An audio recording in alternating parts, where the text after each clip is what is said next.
What's going on, everyone? Chris from Pickdawgz.com here with the Wraparound. We're going to be breaking down the NHL action going down on Thursday, October 17th, 2024. If you like this content, make sure you smash that thumbs up and subscribe to our channel. Make sure you let me know your NHL picks in the comment section below. And if you're looking for my best bets, including my daily $15 best bet in the NHL, head to Pickdawgz.com and click the Premium Picks tab at the top of the page. Came close to sweeping the board on the Wraparound yesterday, went 3-1. Unfortunately, Utah let us down, but I'm going to try to replicate some of that success today. We got an 11-game card that we're going to break down here.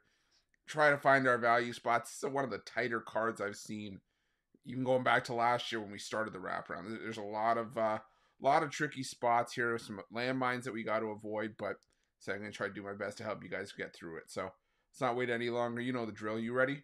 I'm ready. Let's get into it.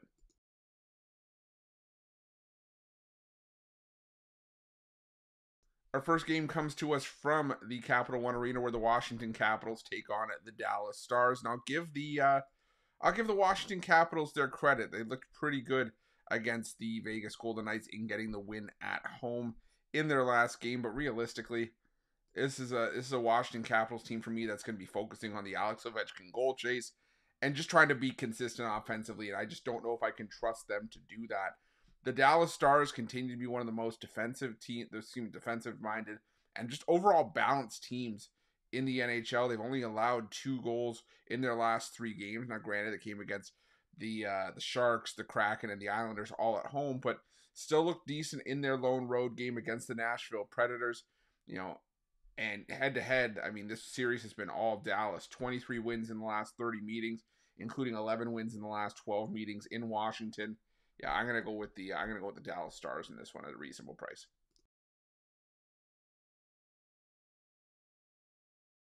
Now we head to the Amalie Arena, where the Tampa Bay Lightning take on the Vegas Golden Knights. This is going to be an entertaining matchup, a heavyweight battle between two of the better teams in the NHL. But that being said, I did want to take a shot here with the Vegas Golden Knights on the road at plus money, but Tampa Bay did win both meetings last season. I think this is a Tampa Bay team that is going to rely on home ice to win a lot of games. We just talked about the Golden Knights, how they struggled in Washington to take care of business against the Capitals in that game. And I think this is going to be a spot where the Lightning come out. I trust their goaltending a little bit more with Vasilevsky over either Adin Hill or Ilya Samsonov. And like I said, I trust the Lightning to be able to take care of business on home ice. The Golden Knights are kind of doing what they did last year. They were 3-0 so far to start the year this year at home, but they dropped their road opener. And I think that Tampa Bay can get another one here. I'm going to go with the Tampa Bay Lightning here on the money line. I'm also going to go with the over 6. Each of the last 4 meetings between these two teams going back to 2023 have all seen at least 7 goals. So while the goaltending may be solid, I do think there's going to be some offense in this one. Give me the Lightning here with lean towards the over.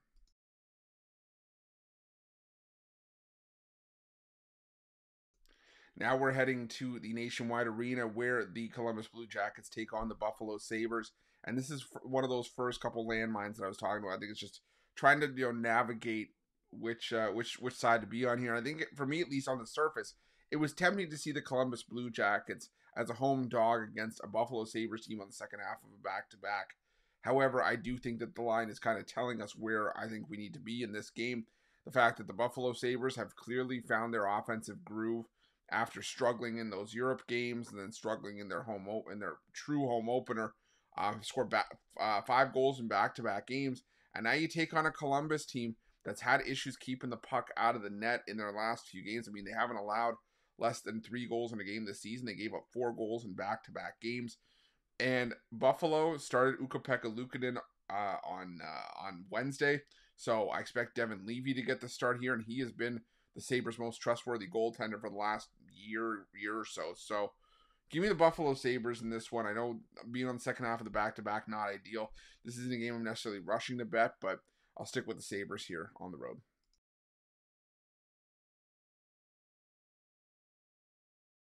Now we head to the Bell Center for a matchup between the Montreal Canadiens and the Los Angeles Kings.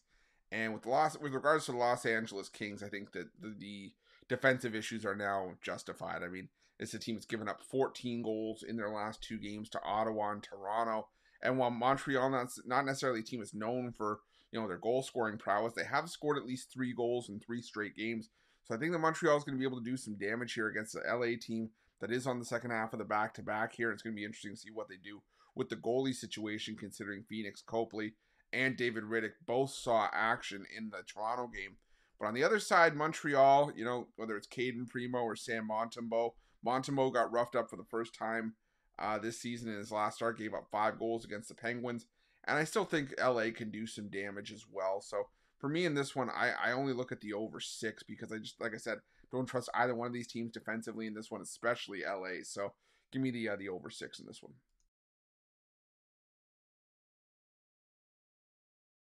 Now we head to the Canadian Tire Center for a matchup between the Ottawa Senators and the New Jersey Devils.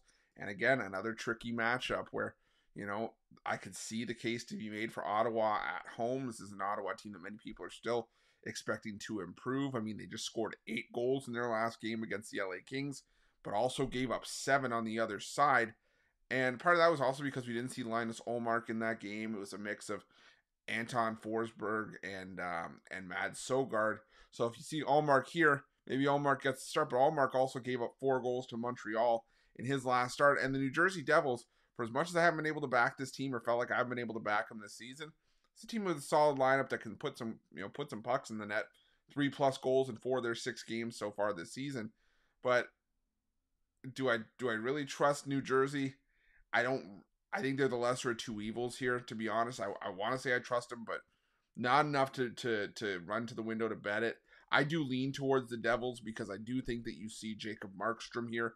I think that Markstrom is the better goaltending option. But again, it's a toss-up for me, so I lean towards the Devils, but again, not one I'm rushing to bet.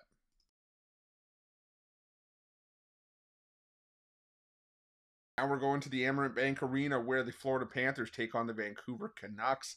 And for me in this one, it just boils down to the fact that I think that the Vancouver Canucks are really hurting without Thatcher Demko. You can really see it in the lineup as this team just can't keep the puck out of the net. They can't catch breaks. They just look a bit dejected.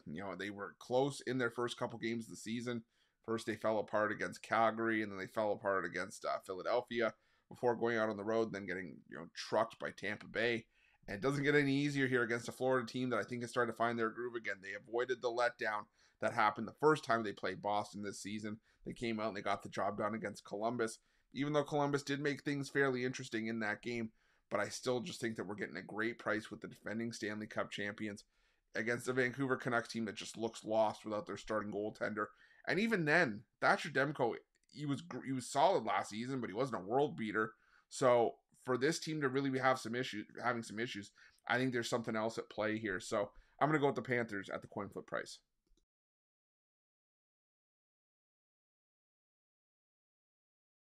Now we go to Little Caesars Arena for the second leg of the home and home between the Detroit Red Wings and the New York Rangers. And for me, a lot of the times when these home and home series happen, these rematches happen in quick succession, a lot of times there's just not a lot of space in between the games to really suggest that you're going to see anything different between the two teams. That's not to say we never do. There are times where teams come out and want revenge in quick succession and come out and get it. But the Detroit Red Wings, they've been so hot and cold in spots. And Igor Shesterkin, there's been enough of a rest period that I think he gets the start here again. And Shesterkin against the Red Wings last time out, was solid. And early on this season, he has looked every bit the part of a goalie that bet on himself. I mean, he looked justified in turning down that $11 million annual average value contract that the Red Wings, not the Red Wings, the Rangers offered him in the offseason, and held the Red Wings to 1 goal. And I think that he can do the same here. I just think that at the end of the day, we're getting a reasonable price with the Rangers, who are the far better and far more consistent team in this spot, even on the road. So give me the New York Rangers on the money line here.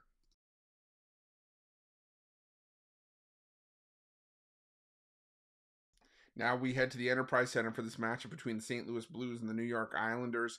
And another game where I just find this line to be really tricky because, I wanted to take the Blues as a home dog because considering the Blues were one of the more profitable, from a dollar's perspective, the most profitable home team in the NHL last season. The problem that I have, though, is that, the St. Louis Blues have been wildly inconsistent out of the gate.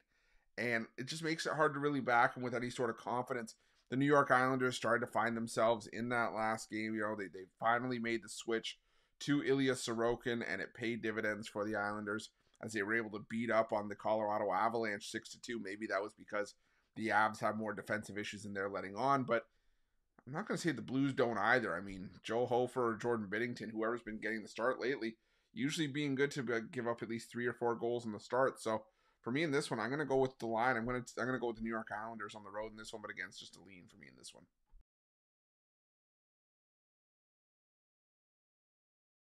Now we're heading to Bridgestone Arena for a matchup between the Nashville Predators and the Edmonton Oilers. And, for the Edmonton Oilers, they finally were able to get off the schneid, but I'll tell you, it was not pretty against the Philadelphia Flyers. You could argue that the Oilers could have easily lost that game and have fallen to 0-4 on the year. The Preds are sitting at 0-3, and I think that with all the changes that the Predators made in the offseason, with all the signings that this team went out and did, and all the moves that they made, starting 0-4 would be borderline unacceptable. I mean, 0-3 is bad enough, but 0-4 would be really hard for this team to swallow. So I think that you're going to get a solid effort here from the Nashville Predators. I'm just still not sold on the Edmonton Oilers after one win, like I said, especially in the fashion in which they did it to, have to rally back late in the third period, try to win the game in overtime. I think the Predators come out with some fire here.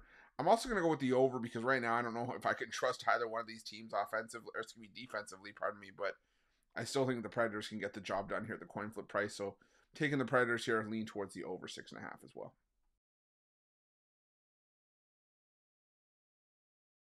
Now we're heading to the United Center where the Chicago Blackhawks take on the San Jose Sharks.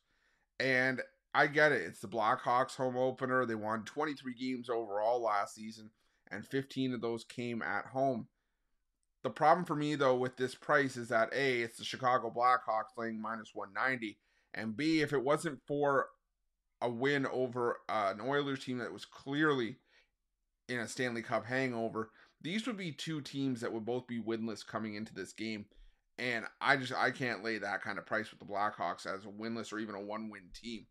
The San Jose Sharks, don't get me wrong, this is probably still going to be one of the worst teams in the NHL this season. But that being said, the San Jose Sharks have been still pretty competitive in their losses. I mean, they had 2 games that went to overtime against the 2 toughest teams on their schedule in the St. Louis Blues and the Dallas Stars, including a road game where they took the Stars to overtime as well. Actually lost that game in a shootout. And they were competitive up until the third period in that game against the Anaheim Ducks. It was just a lack of offense that got them. So for me in this one, I'm going to go with the Sharks here plus the 1.5. I'm going to put a little bit on the money line as well. And 3 of the last 4 meetings between these two teams have needed overtime. So I'm going to go with the game to go to overtime as well at plus 330. I think there's fantastic value there. Like I said, the Sharks have already played 2 games out of their 3 this season and have gone past 60 minutes. So give me the Sharks plus the 1.5 and with a sprinkle on the money line at plus 160.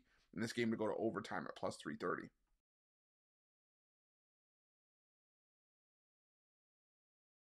Our final game on Thursday's card takes us to Climate Pledge Arena, where the Seattle Kraken take on the Philadelphia Flyers.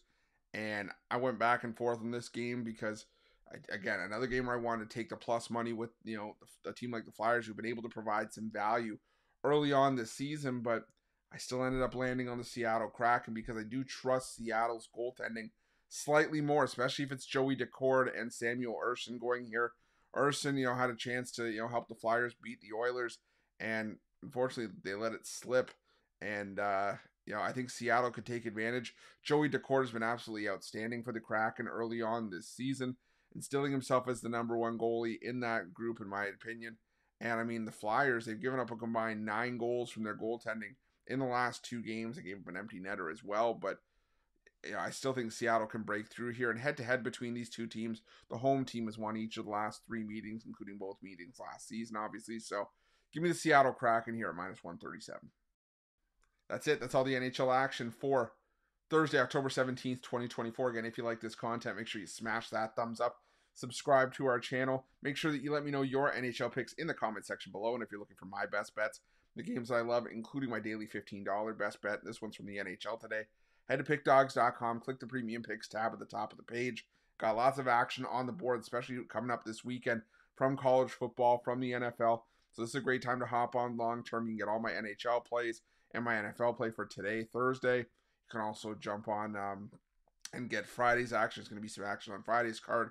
Saturday's card is loaded with college football and NHL, like I mentioned. Sunday NFL. You're also going to have MLB playoffs and WNBA in there, and the NBA's back on Tuesday as well. So definitely something you want to make sure that you check out. But whatever you do, use the promo code PICK at checkout for an additional 15% off your purchase. Thanks for watching. We'll see you guys.